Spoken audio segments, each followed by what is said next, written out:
Hello, I'm Dee Woolridge, award-winning author, international speaker, and success coach.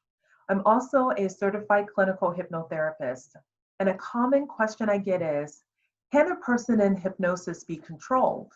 And the answer is no.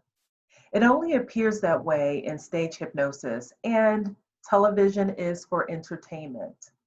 Professional hypnosis is quite different. A hypnotherapist is there to help you with your issue and needs your participation with the process. Yet, you can always stay in control, or you will always be in control. If the hypnotherapist were to give you suggestions that didn't match your moral beliefs or you didn't agree with it, you would simply reject them. You can even open your eyes, get up, and walk away. If you'd like more information, you can find it on my website.